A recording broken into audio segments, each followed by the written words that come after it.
guys, welcome to one of our informal interviews with my wife Mridula, and also my daughter is here, so she might be coming in between our video. We're actually here to make sure she plays on our terrace for some time at least, and in between meanwhile we thought we'll answer some of your questions, and especially my wife is putting a blog together on being orphaned. So we thought it's best that if you could do something like a interview to ask some of the questions as she writes or put points together. So Mridula, I know that you're writing on being orphaned. So I want to ask this question: is this something topic which church need to be concerned today, because there's lots happening, corona, lockdown, and obviously we're struggling to do things online. So is it something which the church need to be concerned about?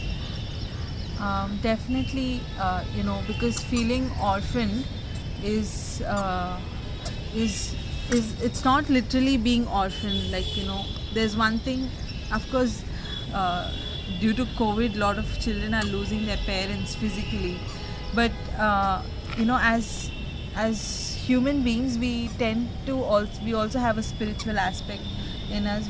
We have a soul that actually works in our mind and our heart, and it controls how we think, how we process things. And as you rightly said, as we're staying inside this closed 4 rooms, closed room with 4 walls, you tend to feel really lonely, depressed, anxious, and there's people are losing their jobs, people are losing their loved ones, people are actually facing so much. A lot of people who had to go abroad are stalled back in India. A lot of people who were abroad who wanted to come back are stalled back there. So all these external circumstances affects your soul, affects your mind, and that's why God burdened me to write about feeling orphaned, feeling there's no one around. And this is a real issue that we're all facing, especially as youngsters, as the millennial generation. This is something that everyone faces. Right. So how do you suggest the church should come around this issue? Yeah, so the reason I said the church needs to definitely step in and talk about this issue is because this is the feeling orphaned is like the root of actually things that you're seeing that are happening outwardly, like depression, like anxiety, people committing suicide. They reach that point when they feel there is no hope left at all, when they feel that all the hope they had has ended, and they're saying that's it, there's no way out, the only good thing I can do is end my life. So the church definitely is as Paul said in Ephesians, God has revealed his mysteries to the church, and through the church he will reveal them to the world. And God is actually, we are placed as a church, as a body. It's not about a building, it's not about 1,000 people gathering, but it is about being a community, standing by each other and helping one another look at their lives through God's eyes, look at their lives through how God has created them, what God thinks of them, how God has what the plans God has laid out for them. So the church has to be there actually to talk about this issue, because if we don't talk about it now, we're going to lose many souls, not just to suicide, but also people just saying, okay, there's no God because I'm feeling this way anyways, so I just walk away from God, and they're losing their hope, they're losing that salvation, that gift of God, which is eternal life. So is it like only people who don't know Christ would face this, or is it for people in the church who are coming to the church, part of the church, can also be facing such issues? Definitely people who are coming to the church also face this. Why? Because this has nothing to do with being a Christian or not being a Christian. This has to do with our sinful body, our sinful nature, because no one in this world is perfect. No one is righteous, fully, complete and whole. So that's why, like for example, as a husband and wife, I can only do so much and fulfill so much of Carlos's desires, and Carlos can only do so much to fulfill my desires and fill my tank. But it is only God who can actually fill us completely and satisfy us completely. And so, it is very important that we actually go to God in such a circumstance. Go to God and seek His love, seek His, what He has in store for us, and recognize who we are in Him and who He is to us. So, but a lot of believers actually fail in this aspect because they don't even realize that they are actually facing a battle deep within their soul. So if a believer feels lonely, they just think, okay, I'm just feeling lonely, let me watch a movie or let me listen to music, but when they actually need God to complete them, because a movie or music or a friend or no one can actually complete us except for God. So definitely believers need to recognize the spirit of feeling orphaned to actually battle it out. Right. And it's interesting how you actually try to connect being orphan is actually closely linked to depression and suicides and all of that. But we know that the depression and suicide rate has increased for the past 3-4 years, and especially in the COVID we know it has increased a lot. Yeah. So is being orphaned, is it something new, or what do you think is the causes of this being orphaned? What do you say? See, feeling orphaned has not happened now. It's happening from the time man fell away from God. When Adam and Eve sinned and fell away from God, that was a moment, because God actually removed them from His presence, right? So there was this separation. What does being orphaned mean actually? It means losing that care and protection, losing those parents who would care for you, who would protect you, who would look after you. And so when Adam and Eve were sent out of the Garden Eden, they lost that care, that protection that God had over them. And so they were also feeling orphaned, which is why, sin, when it tempted Eve and Adam, it actually, they gave into it. And then one sin led to another, to another, to another. So much sin had gathered that God had to destroy the entire world and only save Noah and his family.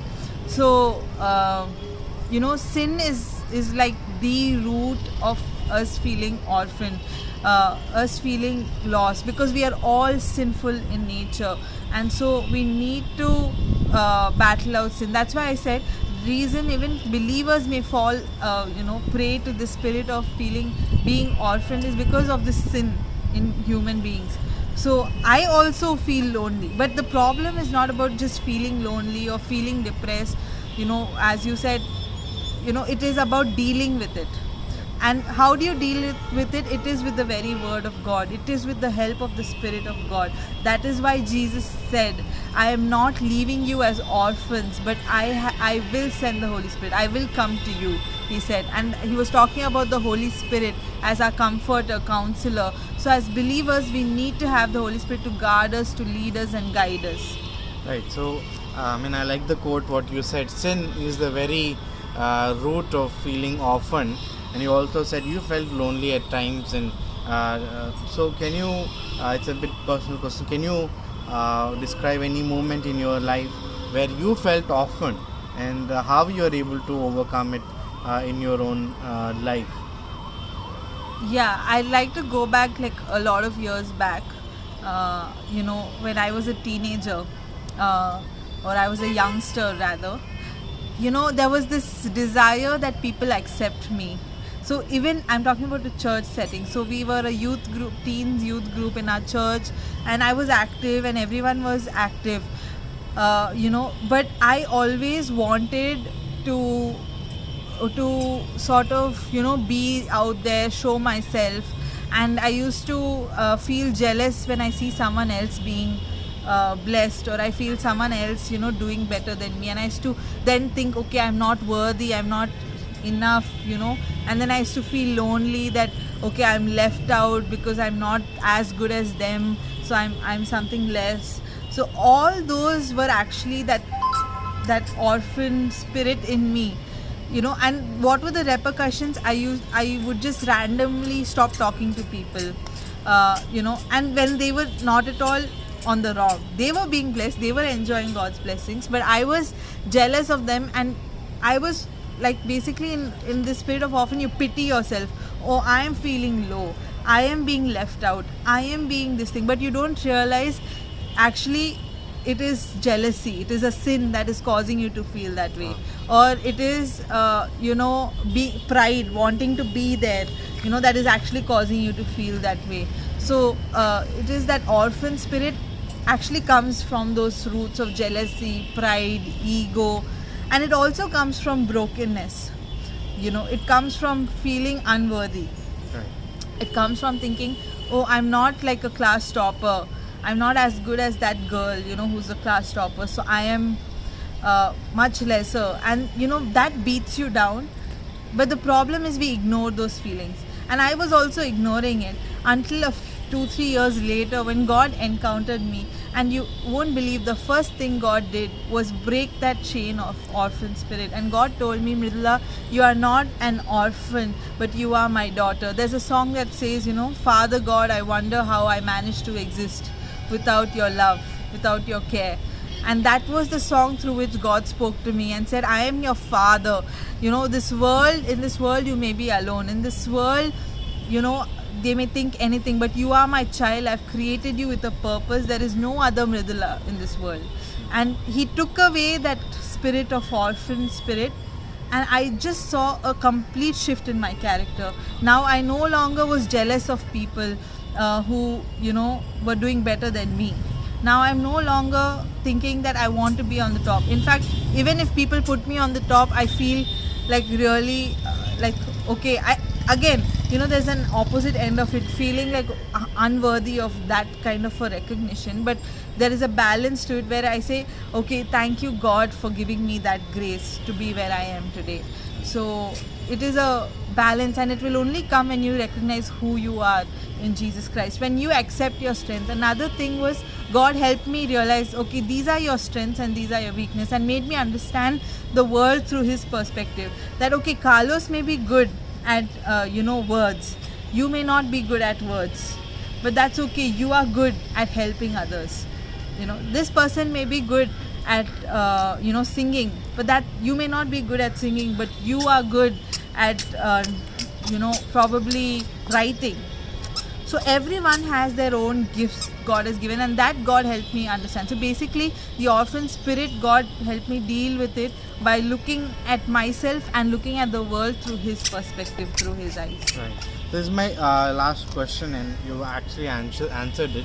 But I would like to ask this: what are dangers of you know, if we ignore this, and you know, it's okay. You know, a person says, if I feel orphaned, I'm orphaned, but that's okay. So what are dangers of ignoring it and not dealing with it?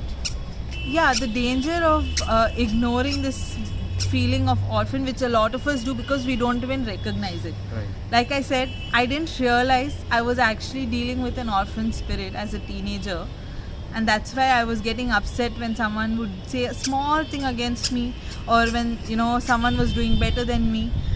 But when I've understood my identity in Christ, when I've understood that I am a child of God, that God has chosen me, as Psalms 139 says, you know, before he knit you together in the womb, he knew you and he formed you with your purpose. All the days ordained for you are written in his book. So God actually has already you know, like set out a plan for each one of our lives, and no one is lesser or greater. That understanding will help you recognize. So as non-believers, I want to tell you that there is a God who is your father, okay, and who loves you like a mother, and he is your creator. So he alone can give you the best perspective of your life. And to believers, I want to say, you have the Word of God, you have God with you, you have the Holy Spirit, whom Jesus said, I will not leave you as orphans, but I will come to you. And he was talking about the Holy Spirit that he's going to send. So he has given us the Holy Spirit, and we just need to go to God whenever you're feeling low, whenever you're feeling lonely, the moment you feel a hint of jealousy towards someone, the moment you feel like you're getting angry, the moment you feel like you're better than someone, all these aspects when you see in yourself, when you feel left out, or when you're pitying yourself, immediately go to God. Immediately ask the Holy Spirit to take away that issue, that sin issue in you, so that God will then immediately restore to you this identity of being his child, and say, why are you pitying yourself?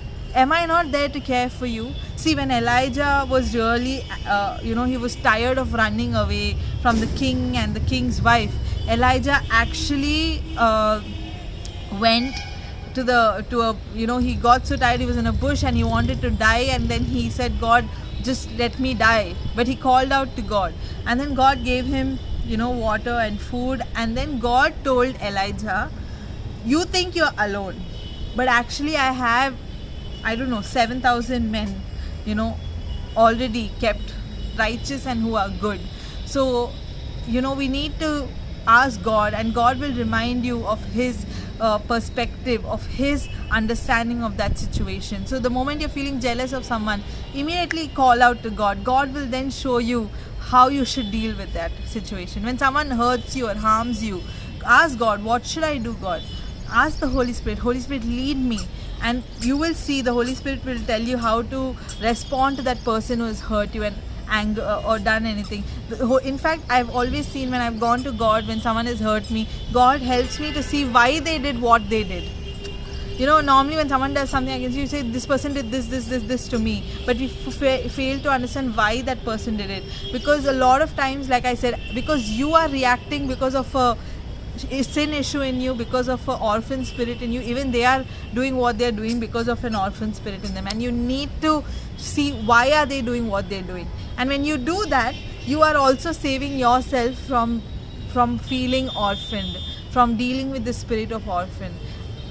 And the main danger of this is, like I said, if you don't deal with it, this grows and grows and grows like a weed in you, and it reaches a point where it's just too much for you to take, and that's why you end up depressed. That's why you end up like you want to commit suicide. But even at that point, when you're just going to commit suicide, if you call out to God, he will tell you, you are my child, you are not orphan. You are my child. I have a plan and a purpose. You are not unworthy, but you are so worthy, and these are your strengths, and this is how I'm going to use you. Thank you, Mridula, for answering. I just pray and hope those who are depressed and on the verge of committing suicide, this video, this interview would touch you and answer your questions. So stay tuned, do like and share. And also, if any questions you want us to answer in the days to come, you could put down in our comments, and we would really love to answer your questions. So God bless you. Thank you.